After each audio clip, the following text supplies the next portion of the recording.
It's the Chris Salcedo Show. Happy you've made it, everybody. It's hour two here on the Voice of Texas, AM 700 KSEV. Telephone numbers 281 558 5738, 281 558 KSEV. Want to bring on to the program right now Dr. Robert Malone. He's a bioethicist who is an internationally recognized scientist in virology and immunology. He was appointed to the Advisory Committee on Immunization Practices by HHS Secretary Kennedy. Dr. Malone, it's great to see you again, sir. Thanks, Chris, and thanks for having me on your new show. Congratulations. Oh, thank you kindly. It's new and expanding. That's how we look at it. Look, I wanted to ask you just about the pop culture. I don't know if you watched the game, you watched the competing halftime shows, been paying attention to what's going on over there with the Olympics. Before we get into the nitty gritty, just wanted to see if you had any commentary on the pop culture stuff that we're dealing with. Well, it's more of the same, isn't it, Chris? We're just getting yet another example of what's happened with the infiltration of, I believe, Mike Benz has it correct, cultural Marxism that has permeated our culture, and it's been actively promoted. We're learning more and more about that daily, about the mechanics of how that's happening. And of course, the one that I find particularly intriguing is the reveals associated with Jeffrey Epstein that seem to indicate that this is deeply, deeply embedded all the way through, frankly, DC and the World Economic Forum types. It integrates up into globalism. And then, we need to remember that this is not just a United States phenomenon. This is truly throughout the West. And if you want to see where this is all going for us, take a good hard look at what's happened with Canada, the UK, and the European Council, which is not a democratic institution that oversees the European Union. That's so true. So true. So, Dr. Malone, I've been watching, and I know it hasn't been a lot of news coverage, but I have friends and family in the medical profession. They've been watching what the federal government has been doing, and you're playing a hand in this, in revamping some new guidelines for vaccination schedules for our children. Can you explain to the folks what has happened? Okay, let's see if I can do the brief version of this. At the last ACIP meeting, which for better for worse, I ended up drawing the short straw and having to be the chairperson for because the new chair, Kirk Milhound, was on a plane trip to present some cardiology data that he developed, scientific data. Okay. And in that, we just got a firestorm of hate coming at us from the various professional societies over the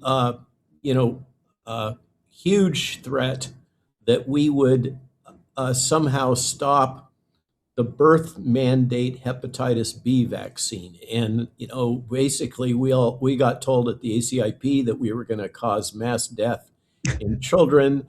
The hyperbole just doesn't stop, but it's kind of getting a little long in the tooth, as we heard the same messaging about the terrible consequences that would happen if we removed mercury or thimerosal from multi-dose influenza vaccine vials, which happened the prior ACIP meeting. So I can tell you, Chris, I don't want to go into the details of what went on, but that was the most challenging task I've ever had in group management in my entire life. Wow. People say they couldn't see it, but I was shaking like a leaf as I was just getting this continuous stream of hate coming at me from the various medical professional societies, but we got it done. I was surprised that the vote to rescind the hepatitis B birth dose, which is only there, according to old historic ACIP records, because they couldn't get the hepatitis B vaccine uptake in the susceptible populations, that being IV drug abusers and, let's say, sexually promiscuous individuals, Right. At sufficient levels.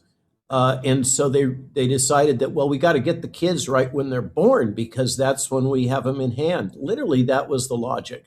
Wow. So we got that tossed out. The president was so pleased that he immediately issued a declaration to the secretary that he wanted to see the entire vaccine schedule reevaluated and brought into line with what are the norms for the rest of the Western world, particularly the economically well-developed nation states, particularly in Europe and Northern Europe. And so there was a really a focused effort, and the two people that deserve the shout out for this are Tracy Beth Hogue and Martin Koldorf. Okay. And they went through and did a systematic evaluation of what is the vaccine schedule and the logic behind it in most of, really the rest of the West, including Japan, and then aligned it with the United States schedule. And what it reveals very clearly is that the US schedule is the most aggressive vaccine schedule in the Western world, bar none. And there are a number of outstanding issues about, we could call it stacking these products, particularly the ones containing aluminum salts, in very young children who are still having their brains developed and their livers developed. Why does liver matter? Because it's involved in the metabolism and clearance of a lot of this stuff. And so the president, together with the secretary, decided unilaterally that we were going to change the vaccine schedule to align with the rest of the West, really, and not take away anybody's vaccines. That's been a clear requirement. We're not going to remove anybody's vaccines, but we shifted a lot of those products that are not considered necessary in children in the rest of the Western world. We shifted that to this category called shared decision making, which is, in my opinion, what they all ought to be. Yes. Which is that a person has the right for themselves or their children to decide whether or not to accept these products. And they can do so. It's recommended with shared decision making that they do so in consultation with their physician. What this does is bring back from the edge what's really happened is that public health has, we were talking just a moment ago about social Marxism. Public health is deeply invested in the idea of the greatest good for the greatest number, and that the state has the right to impose medical procedures on you and your body. No. I disagree with that. The new ACIP disagrees with that. The secretary disagrees with that. And for the most part, the president seems to disagree with that also. So we're trying to bring the system back into alignment with the idea that individuals have the right, the sovereignty over their own body, and by the way, also of those children for which they are the parents or the guardians. Right. And all that said too, Dr. Malone, all that said, let's look at also the outcomes for health in the Western country. That the stats back up what America was doing was bad overall for the health of the country. What the other Western countries had figured out was better for outcomes. So I think I've heard it classified that we're going back to a more sensical, maybe Gen X type vaccination schedule, which is kind of what I was brought up in, and maybe you were brought up under. And that seems to make a lot more sense. A little earlier than that. Yeah. Well, I'm just saying that was kind, Chris. Thank you. Well, you're a young and vital guy as far as I can tell. Look, one more thing in the news, and I want to get to an article that you read. The Vegas Biolab. Vegas Biolab that has some sort of connection to a California biolab. And we're talking about they had, my understanding, they had China virus samples there. They had malaria. They had other contagion, HIV contagions in these biolabs with links to communist China. Is that on your radar screen, on government's radar screen, as far as you can tell? And what does it say? What does it say about our protection from malign actors like China with biological weapons? Okay, Chris, I have to be a little bit cautious here. Yes.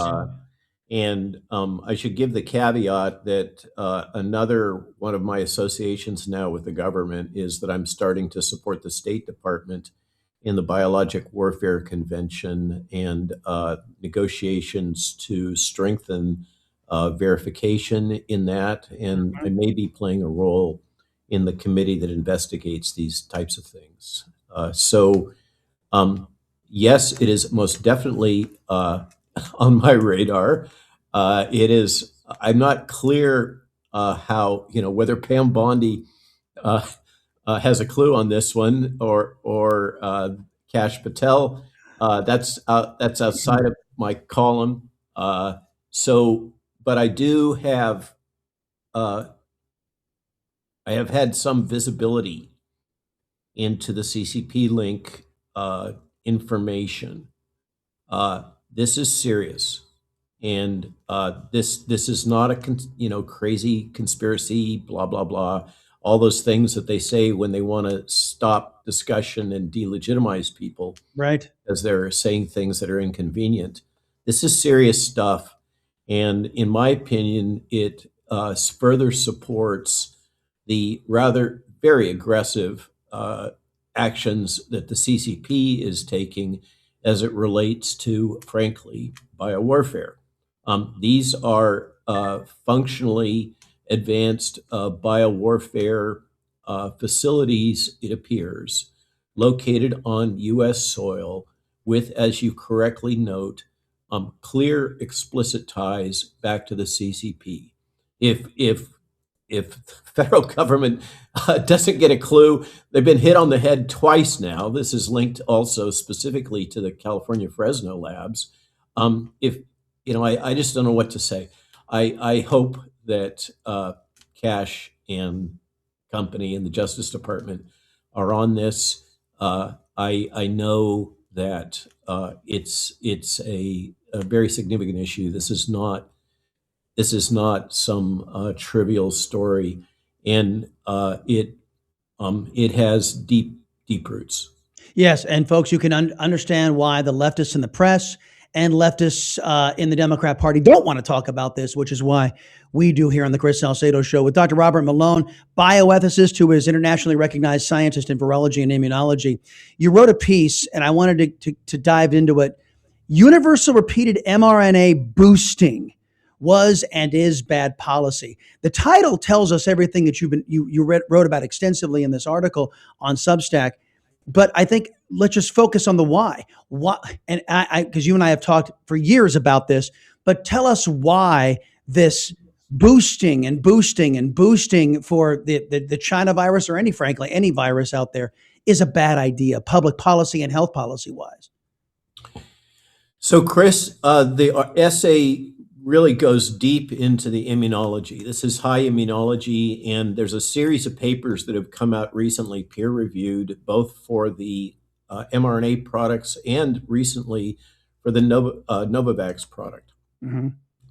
The Novavax product, the immune response that is being generated is very similar, to that associated with natural infection.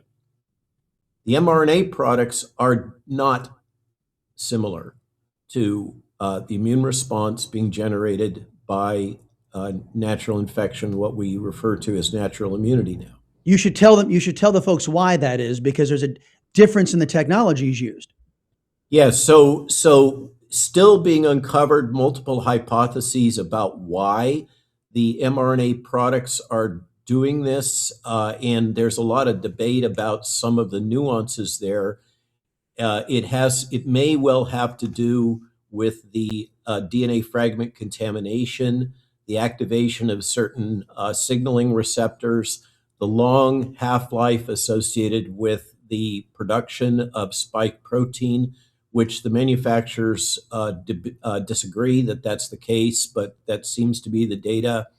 And nuances associated with the use of this synthetic methylated pseudouridine in the RNA. So there's a number of factors that may be driving it, but the big picture, and that's what matters for the likes of your listeners, I think, beyond the immunology, except for those few that are wonky in that space, is that the mRNA products, particularly with repeat boosting, but even after the second dose, and remember, dose number 2 is a booster.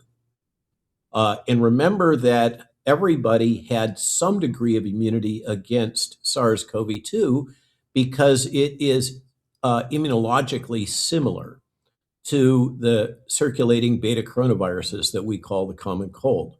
So even with those two, and there's a paper out peer reviewed in children, even with those two, what the mRNA products are doing is driving the immune response towards what is called a tolerance phenotype.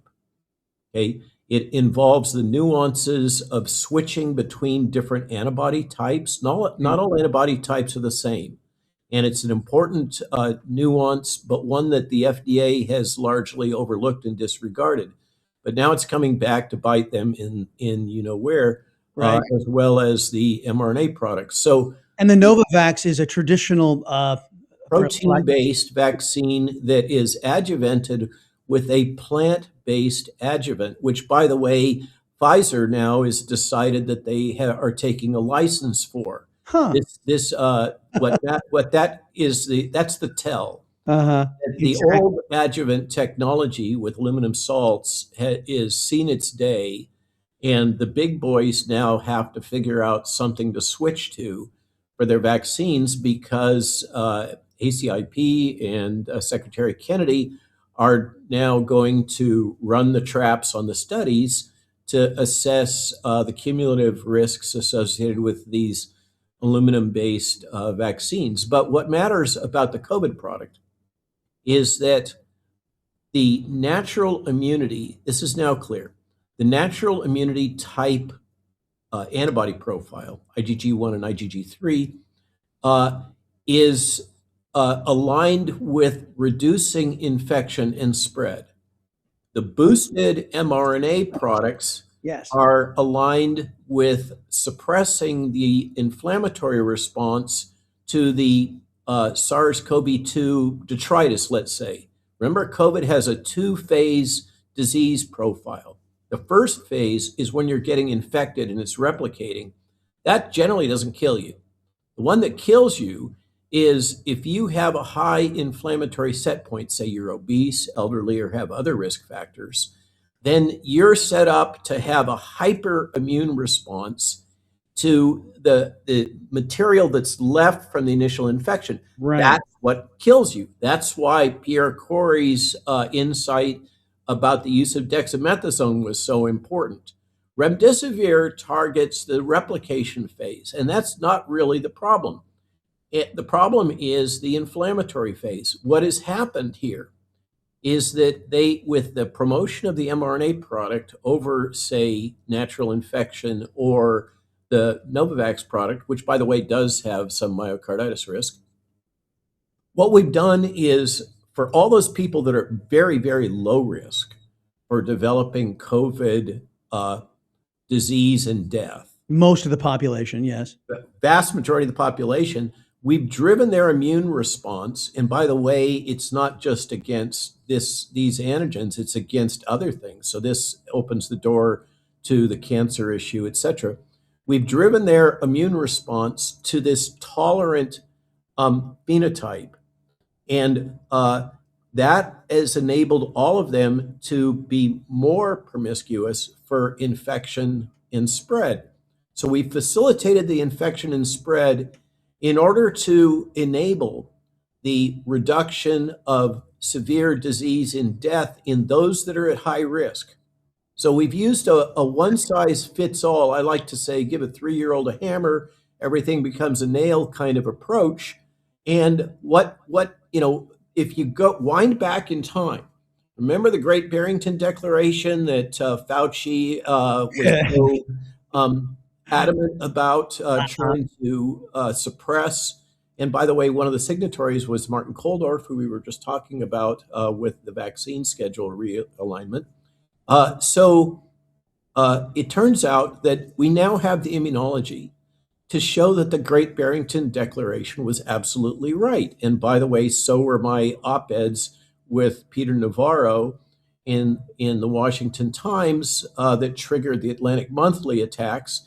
But the idea is that what should have been done is reserve those products for people that were at very high risk and don't deploy them for people that were at low risk, because otherwise you would enable the rapid replication of the virus and the selection Exactly. for the escape mutants that are now well documented. The virus is actively evolving to escape antibody-based neutralization.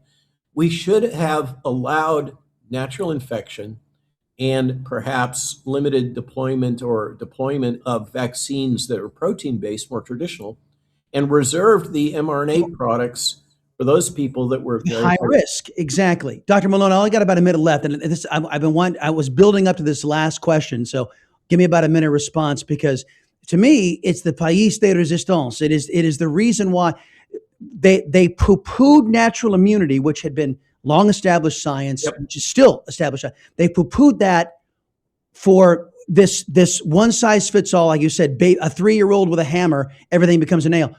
Why did they do it? So there's kind of two versions of that. One is nefarious, and the other is incompetence, and those aren't mutually exclusive. We had Marion Gruber and the old ACIP both disagreed with this boosting strategy. Mm-hmm. She ended up having to resign together. One of her close, she was the expert on vaccines. Peter Marks, her boss, was not. He doesn't know anything about this field, but he overruled her objections and she resigned in protest. Then the ACIP, the old ACIP, the conflicted one, said, no, we shouldn't be doing this, particularly for children. And you ended up with Rochelle Walensky overruling them. Yeah. Yes. So the question is, why? Why do they do it?